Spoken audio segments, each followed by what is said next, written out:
Welcome back student. Standard 8 में हम हमारा थर्ड चैप्टर पे पहुंचे हैं।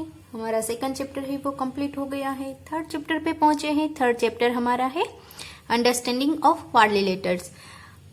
क्वाड्रली लेटर्स के बारे में यहाँ इंफॉर्मेशन दी गई है। उसके पहले आप देखोगे तो इंट्रोडक्शन में टर्म दी गई है क्लोज्ड कर्व, उसमें सिंपल क्लोज्ड कर्व और नॉन सिंपल क्लोज्ड कर्व ऐसी टर्म दी गई है। क्लोज्ड कर्व यानी कि कोई भी क्लोज एक कर्व होता है, कोई भी एक शेप होता है जो क्लोज होता है उसको बोलेंगे क्लोज्ड कर्व। और नॉन क्लोज्ड कर्व होता है वो इस तरह का हो या फिर कोई इस तरह का हो जो यहां से खुला है, ये यहां से खुला है जबकि ये है वो कंप्लीट बंद है, तो इसको बोलेंगे सिंपल क्लोज्ड कर्व। ये वाला क्लोज्ड कर्व नहीं है, सिंपल नॉन क्लोज्ड कर्व है। अब इसी तरह से अगर मैं इस तरह से कर दूं तो क्लोज्ड कर्व है लेकिन नॉन सिंपल है, सिंपल नहीं है। उसी तरह से आगे आपको एक टर्म दी गई है पॉलीगॉन्स। पॉलीगॉन्स के बारे में इंफॉर्मेशन यहां दी गई है। पॉलीगॉन्स किसको बोलेंगे? पॉलीगॉन्स सिंपल क्लोज्ड कर्व होते हैं। उस तरह के जो क्लोज्ड कर्व कोई भी होता है, इस तरह का सिंपल क्लोज्ड कर्व जो किसी लाइन सेगमेंट से बना हो उसको बोलेंगे पॉलीगॉन्स। पॉलीगॉन्स में कौन कौन सी चीजें आती है ये आपको अगले स्टैंडर्ड में पहले आ गया है। पॉलीगॉन्स यानी कि ऐसे कोई भी लाइन सेगमेंट हो उससे बना हुआ शेप। ये ट्राइंगल है वो पॉलीगॉन में आएगा। इसमें कितने लाइन सेगमेंट लगते हैं? 3, 1 2 3, एक साइड पर, एक इस साइड पर और एक नीचे। इसको बोलेंगे पॉलीगॉन। ये सिंपल क्लोज्ड कर्व है। यहाँ आपको पेज नंबर 38 है बुक का, उसके अंदर लिस्ट दिया हुआ है। साइड 3 से 4 5 6 10 तक की 10 तक की साइड्स दी गई है और पॉलीगॉन्स के नाम लिखे हुए हैं। अगर 4 हो साइड तो उसको क्या बोलेंगे? क्वाड्रली लेटर्स। 5 हो तो पेंटागोन, 6 हो तो हेक्सागोन, 7 हो तो हेप्टागोन। उसी तरह से 10 तक के आपको नाम दिए गए हैं और उसके शेप भी ड्रॉ किए हुए हैं। तो उसके बाद पहुंचते हैं डायगोनल्स। डायगोनल्स क्या है? डायगोनल्स जैसे कि मेरे पास ये एक रेक्टेंगल है, ये रेक्टेंगल में डायगोनल कौन सा रहेगा? A B C D. ए से मैं सी को कनेक्ट करूं तो ए सी है, लाइन सेगमेंट है यानी कि ए सी लाइन सेगमेंट ए सी ऐसा लिखा। और B D line segment B D, ये दोनों है वो हमारे क्या होंगे? डायगोनल होंगे। क्यों? ये बीच में से ए से लेकर उसके सामने वाला जो नंबर है, जो पॉइंट दिया गया है उसको कनेक्ट करता है। डायगोनल होता है वो कभी भी उसके पास वाला जो पॉइंट होता है उसको कनेक्ट नहीं करता। ए है वो बी को कनेक्ट करेगा तो उसको लाइन सेगमेंट बोलेंगे, अगर डी से करेगा तो भी लाइन सेगमेंट ही बोलेंगे, लेकिन सी को करता है तो उसको डायगोनल बोल देंगे। ओके, तो जो डायगोनल होते हैं वो पास वाली लाइन के नहीं होते हैं, जो क्रॉस में आते हैं उसके ही होते हैं। उसी तरह से अगर आपको कोई पेंटागोन दिया गया है, जैसे कि ये पेंटागोन है मेरे पास A B C D E, ये पेंटागोन में मुझे ए में से डायगोनल ड्रॉ करने हैं तो कितने में ड्रॉ कर सकती हूँ? ये पास में है वो ई है, यहां पे मैं नहीं ड्रॉ कर सकूंगी, यहां पर भी नहीं। एक डायगोनल होगा ए डी होगा, यहां एक ए में से एक ही डायगोनल निकल रहा था ए सी, यहां से ए डी और ए सी 2 डायगोनल निकलेंगे। जबकि पॉइंट बी से कौन सा निकलेगा? ये दोनों तो नहीं आएंगे, आएगा कौन सा? एक बीई आएगा और एक आएगा बी डी। ओके, उसी तरह से अगर मैं सी से करूंगी तो सी ए और सीई, और डी से करूंगी तो फिर से यही आएगा ए डी डी से करूंगी, डी ये लिखेंगे हम क्योंकि डी से स्टार्ट कर रहे हैं, और डी बी। तो ये हो गए पेंटागोन के डायगोन। ओके, तो डायगोनल है वो पास वाली जो कंसेक्यूटिव साइड होती है, पास वाली जो वर्टेक्स होती है वहां पर नहीं मिलता है, वो उसके सामने वाली जो होती है वहां पर ही मिलता है। ओके, अब एक दूसरी टर्म है एक्सटीरियर और इंटीरियर। एक्सटीरियर किसे बोलेंगे? आपने पहले आपके 4th या 5th स्टैंडर्ड में आ गया होगा कि एक्सटीरियर पॉइंट और इंटीरियर पॉइंट। सपोज ये मेरा पास सर्कल है। ओके, सर्कल के यहाँ बाहर पॉइंट P है और यहाँ पॉइंट Q है, तो इसमें इंटीरियर पॉइंट कौन सा होगा? ये वाला जो सर्कल है उसके अंदर जो कुछ भी है, कोई भी नंबर हो, Q हो, R हो, A हो, इसके अंदर है वो नंबर, तो इन नंबर को बोलेंगे इंटीरियर पॉइंट। जबकि सर्कल के बाहर कोई भी नंबर हो, यहाँ P है, यहाँ Z है, यहाँ पर D है, तो सर्कल के बाहर जो भी कोई नंबर है उसको बोलेंगे हम एक्सटीरियर पॉइंट। ओके, इंटीरियर और एक्सटीरियर का आपको डिफरेंस पता चल गया। पॉलीगॉन है वो एक लाइन सेगमेंट से बना हुआ कोई क्लोज्ड कर्व है, उसी तरह से डायगोनल है वो पास वाले जो वर्टेक्स होते हैं उसमें नहीं होते हैं, जो पास वाले नहीं है वहीं पर ही हम ड्रॉ कर सकते हैं। उसके बाद अब एक टर्म आ रही है कॉन्वेक्स और एक कॉनकेव। कॉन्वेक्स और कॉनकेव टर्म है वो क्या दिखाती है?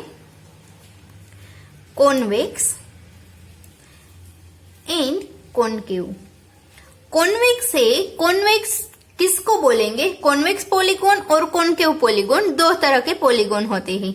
कॉन्वेक्स पॉलीगॉन है जबकि मैंने ये ट्रायंगल ड्रॉ किया है, ये मैं हेक्सागोन ड्रॉ कर रही हूं, तो ये सारे के सारे ही कॉन्वेक्स में आएंगे क्योंकि मैं इसके डायगोनल ड्रॉ कर सकती हूं, और मैं इसके डायगोनल ड्रॉ करूं तो वो इसके अंदर ही आते हैं।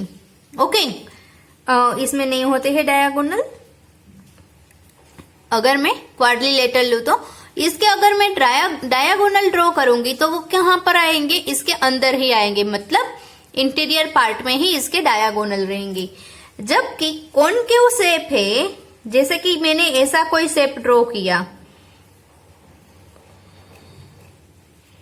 ऐसा ट्राइंगल मैंने ड्रॉ किया है, ऐसा शेप ड्रॉ किया है, इसका अगर मैं डायगोनल ड्रॉ करने जाऊं तो इसमें एक डायगोनल एक्सटीरियर आएगा, जबकि मुझे इस पॉइंट से डायगोनल ड्रॉ करना है तो इस पॉइंट्स का बाजू वाला ये है और ये है, तो यहां तो मैं नहीं ड्रॉ कर सकती, तो मैं ड्रॉ कहां कर सकती हूँ? यहाँ सामने वाले पे। तो ये डायगोनल है वो कहाँ आया? बाहर की साइड आया। जो डायगोनल बाहर की साइड आ रहा है तो उसको हम बोलेंगे एक्सटीरियर। एक्सटीरियर डायगोनल हो गया। जिसमें भी एक्सटीरियर डायगोनल आते हैं वो होते हैं कॉनकेव शेप, और जिसमें इंटीरियर डायगोनल ही रहते हैं उसको बोलेंगे कॉन्वेक्स पॉलीगॉन। ओके, इसमें पॉलीगॉन की दो टर्म है, कॉन्वेक्स और कॉनकेव। आपको कॉन्वेक्स टर्म ही पढ़नी है, कॉनकेव में कुछ पढ़ना नहीं है। तो यहाँ दोनों का डिफरेंस आपको मेनली पता चल गया है, कॉन्वेक्स और कॉनकेव का। उसके बाद है एक रेगुलर पॉलीगॉन और इरेगुलर।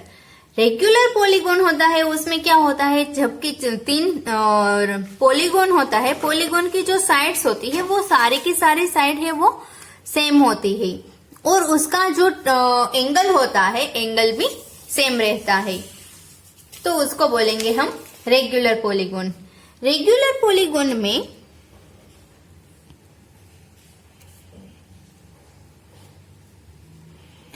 दो तरह की होते हैं, एक होता है इक्वी एंगुलर और इक्विलेटर।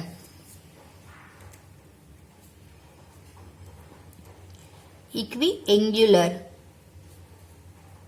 और दूसरा होता है इक्विलेटर। इक्वी एंगुलर में क्या होता है कि उसके जो भी डायगोनल्स होते हैं, उसके एंगल्स होते हैं वो एक समान होते हैं, सरखे होते हैं। जबकि इक्विलेटर में क्या होता है, उसकी जो साइड्स होती है वो सेम होती है। जैसे कि मैं अगर स्क्वायर ड्रॉ करूं तो स्क्वायर की चारों साइड होती है वो सेम होती है, जबकि इसी स्क्वायर के एंगल है वो भी सेम होते हैं 90 डिग्री के। तो इसको हम बोलेंगे रेगुलर पॉलीगॉन, क्योंकि ये इक्वी एंगुलर भी है इक्विलेटर भी है। उसी तरह से मैं अगर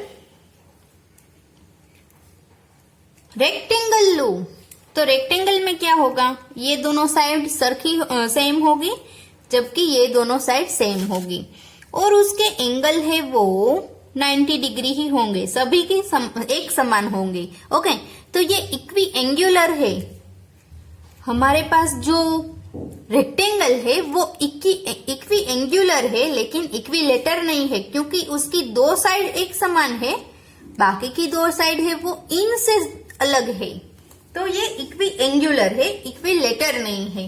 ओके, तो उसके अलावा हम आगे देखेंगे एंगल्स और उसकी प्रॉपर्टी। एंगल्स होता है, उसका एडिशन क्या होता है उसके बारे में। जैसे कि आपको कोई क्वाड्रिलेटर दिया गया है, ये क्वाड्रिलेटर है मेरे पास, ABCD, 4 नाम है ABCD क्वाड्रिलेटर ABCD, ये है मेरे पास।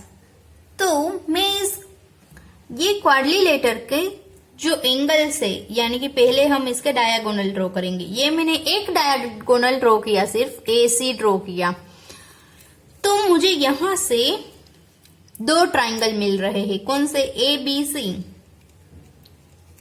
इन दूसरा कौन सा ट्राइंगल है? Triangle ADC। 2 ट्राइंगल अब मेरे पास है। ट्राइंगल का जो ये ट्राइंगल है उसके जो कॉर्नर होते हैं उसका एडिशन कितना होता है? 180 डिग्री। इन दोनों को ऐड कीजिए, इन दोनों ट्राइंगल को, तब जाके बनता है क्वाड्रिलेटर, हमारा ABCD बनेगा। और इसका भी क्या होगा? 180 डिग्री। मतलब हमारा जो क्वाड्रिलेटर बनेगा उसके सभी एंगल है, 4 एंगल होंगे। चारों एंगल का हम अगर एडिशन करें तो हमें कितना एडिशन मिलेगा? 360 डिग्री। क्योंकि क्वाड्रिलेटर कोई भी शेप का आप बनाओगे, इस तरह के शेप का मैं क्वाड्रिलेटर बना रही हूं, तो इसमें भी 2 ट्राइंगल बन सकते हैं। अगर मैं क्वाड्रिलेटर इस तरह का बनाऊं और यहां से कट करूं तो भी 2 बनेंगे। कोई भी शेप का आप क्वाड्रिलेटर करो, उसकी 4 साइड होती है, तो उसमें से 2 ट्राइंगल बनेंगे। अगर 2 ट्राइंगल बनेंगे तो 180 डिग्री का होगा, टोटल आपका होगा 360 डिग्री। 360 डिग्री मतलब हमारा क्वाड्रिलेटर है, उसके चारों एंगल का आप एडिशन करोगे तो वो हमें देगा 360 degree. Angle A, angle B, angle C और एंगल D, चारों का एडिशन होगा 360 डिग्री। ओके, तो यहाँ पर हमारे जो यहाँ तक के जितने भी हमारे टॉपिक थी, जितनी भी टर्म थी, वो सारी की सारी यहाँ टर्म है वो कंप्लीट हो रही है। ओके, तो बिल्कुल इजी टर्म थी, एक बार देख लीजिए, बिल्कुल इजी टर्म है, इसमें कुछ याद रखने की ज्यादा जरूरत ही नहीं है। तो आगे वाले वीडियो में हम देखेंगे इसकी एक्सरसाइज 3.1 से हम एक्सरसाइज देखेंगे, बाद में जो कोई थियरी आ रही है वो भी साथ में देखेंगे। Bye bye students.